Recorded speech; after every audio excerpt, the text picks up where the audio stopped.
I am Hayden Panettiere, and we are here at the studio recording Until Dawn.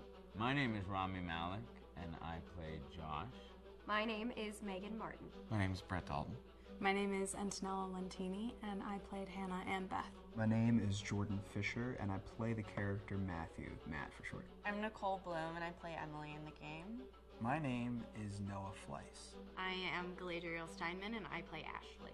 So Until Dawn is the story of 8 teenagers who revisit this cabin in the woods about a year later after a really traumatic experience where I've lost 2 of my sisters, so coming to kind of get some closure in that respect.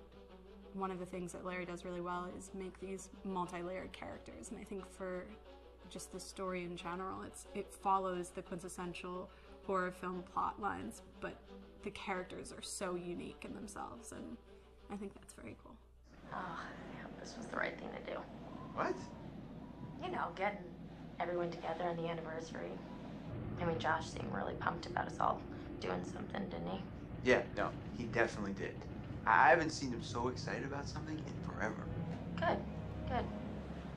Sam and I have a few things in common, such as being huge lovers of animals, and she's a huge animal lover. She's vegan. She is a pacifist. I'm not quite sure if I'm gonna go as far as saying that I'm a pacifist, but she's spunky and cool. I know that she, I think, is made fun of a little bit by the rest of them who think that her morals and her beliefs in that area are a little ridiculous and they don't agree with them, but she doesn't care. It doesn't stop her from being herself, and that's something that I hope I have in common with her. You know, he definitely can be depressed at some times and a bit of a loner, but he takes some solace in one of his sister's friends, Sam, played by Hayden Panettiere, and invites everybody back to the same house the next year to kind of find some closure. Jessica she has a whole lot of personality. She is definitely the sort of mean girl character that, you know, at school she knows she's pretty, she knows that boys like her, and she's gonna use it to her advantage. He's got a big heart, and you can tell that that's very evident, especially how he treats his girlfriend, Emily, and you know, he's kind of a meathead, but in the best way possible. She really knows what she wants, and she manages to get that from whomever it is, whether it be Matt or Mike. You know, she's really driven, and I can definitely relate to that. My character is Chris, and he is what society might consider the nerd of the group, and he kind of embraces it. Ashley she's a little more serious than some of the other girls. She's definitely very intelligent and thoughtful. She kind of looks at the whole big picture of things. She's not quite as geeky as Chris, but they connect in a lot of ways. Mike is like big guy on campus. He's the class president who has some charm and has a brain, and I don't know, people seem to like Mike. He gets away with a lot, though. He can be kind of jerky. The fact that he really just kind of wants everyone to be happy, and he's a people pleaser, and I can definitely attest to being, you know, that guy. I'm always the friend that wants everybody to be happy and wants everybody to be taken care of, and that's definitely Matt. But also, like, this character is just so fun. I rarely get to play the bitch, and so it was really fun to do that. The spirit of things, seriously, what's wrong with you? I'm just trying to lighten the mood, Em. Don't be like that. Like what? The way you're being. You always get like this. I just think this is just the coolest thing to be a part of, and I just think it's going to take the world by storm. I really do.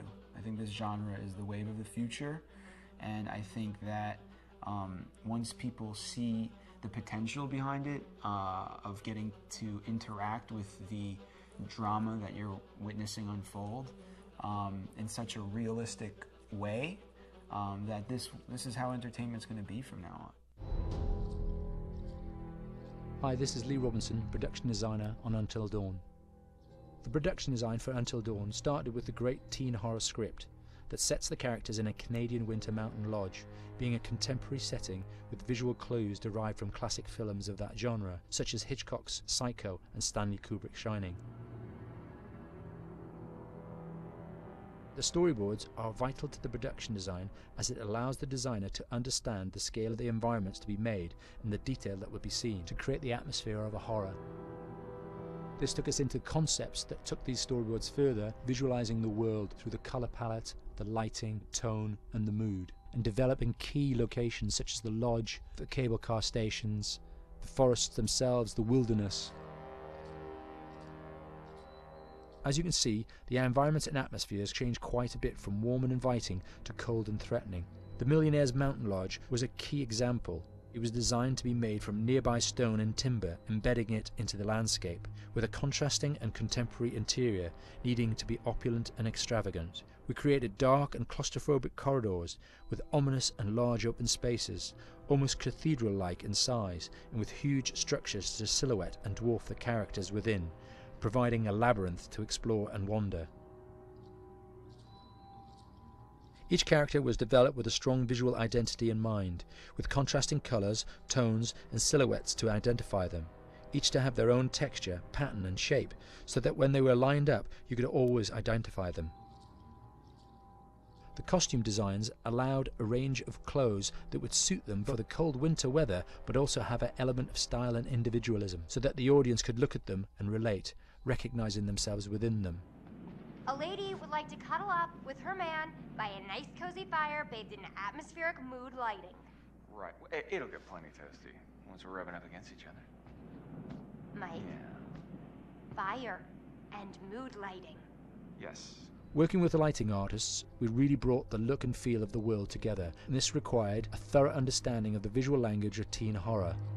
A key scene was where all the characters emerge out of the rear of the lodge chasing Hannah. A contrast is evident straight away from the exterior wilderness to the warmth of the lodge.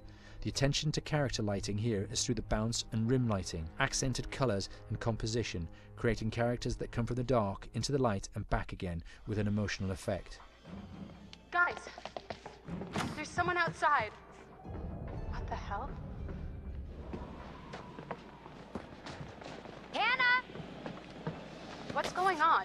Where's my sister going? It's fine. She just can't take a joke. It was just a prank, Han. Until Dawn is a game that's full of horror, and one of the things we decided to do early on was to take a scientific approach to how scary it was. So we did experiments on people and we measured their responses to the game. We've created a test area. It's as close to a home setup as we can get it. We've recruited ordinary people to play the game and we've left them to play it on their own. You're turning the light off.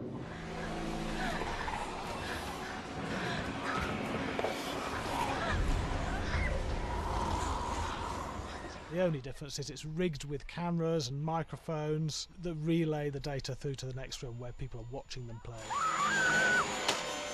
Bracelet here we use for biometric testing. It measures the player's emotional response. It's called a galvanic response sensor. It makes contact with the user's skin and it measures the electrical conductivity across their skin. It's the same principle as an old-fashioned lie detector. When you're stressed, you sweat a little, very sensitive, and picks up tiny changes if the player is feeling anxious or scared.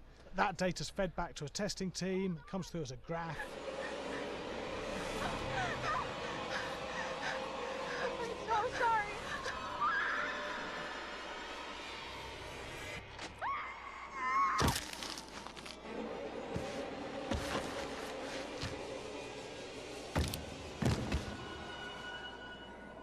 There's no point testing one or two people, you have to test a lot of people. And what's your step? When we have a scare that's consistently has a measurable emotional response, then we knew it was good. If it didn't have that, it goes back to the team for improvement. The data doesn't tell us what's wrong with the scare, it only tells us if it's working or not. Wait, okay, so you hear that too, right? Josh. Here we have a chapter relatively early in the game. Weirdly regular. Nothing regular about it. We have to create tension and anxiety in the player so they are ready to receive the scare.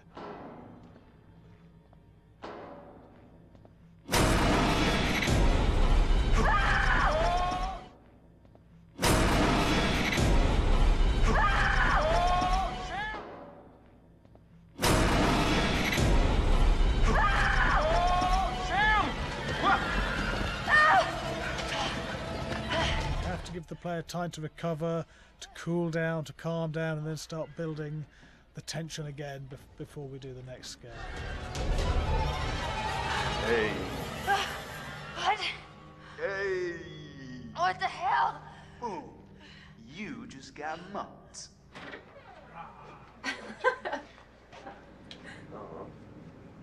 Yeah, I have such an adrenaline high from that game. There's two things we found. One is we could look at the scares, analyse if our expected scares were working effectively. Were people shrieking and covering their hands, or were they getting an emotional response from it? And being scientific about it means that we strip out people's opinions about whether things are working or not. We've got data, and we look at the data. If it's working, we're happy with it. Really scary. Bit scared and wanting to get away. I actually be maybe a bit scared to play on my own, but in a room with the lights on, yeah, with some other people as well, yeah, maybe. But because I'm a scaredy cat, I would play with someone in the room. And the lights on. It was one of the scariest games I've played in a long while. Hi, Larry. Hey, Graham. Hi, my name is Graham Resnick. I'm a filmmaker, writer, director, sound designer, and I started working with Larry Fessenden about 10, 15 years ago through my friend Ty West, who I grew up with, and have done a lot of sound design with on his films. And he was producing Ty's films at the time, and Ty introduced me to Larry. Larry produced my first feature, and we've written together on several projects. My name is Larry Fessenden. I'm a filmmaker. I run Glass Eye Pix, which is an independent production company out of New York. We make indie movies, a lot of scary movies as well. And I got a call to audition to write this video game. And I called my pal Graham Resnick because Graham's a gamer. And while I thought I could offer something to the idea of writing this multi-branching story, I knew that I would want Graham's expertise as a lover of gameplay, since I guess games were started. So and just as a lover. And as a lover, yes. As just why there's so many sex jokes in the game. There was one Italian website that did say the Larry that's Fessenden and right. Graham Resnick, the two lovers behind Until Dawn. Come here. Maybe I know how to handle you too. I am definitely ready to be handled. So I wanted Graham by my side. Yeah, and we got the gig, and it's been an amazing ride. Oh, hell yeah. Oh my god. She's taking her shirt off. What? Oh my god. Matt, what are you doing here? Hannah. I'm sorry, Hannah. This all got Don't out of mind, hand, just but... So in the game, the basic setup is that a year prior to the game's start, all these kids had gone up to a ski lodge that was owned by the parents of one of the kids, or a couple of the kids, and some of the teenagers played a prank on some of the other teenagers, and a terrible tragedy occurred when a few of them, two sisters, ran out into a blizzard, and were never seen from again.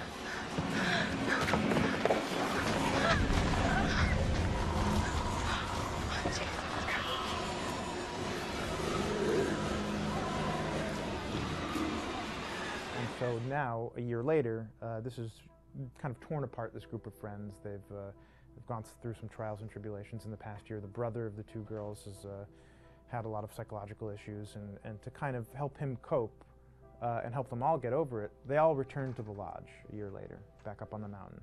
And the idea is to get over it, but... the healing does not begin.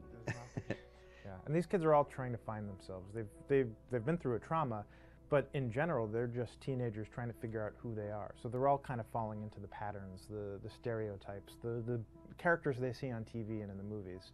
I think we were very interested in taking genre tropes and kind of making them sort of refresh them.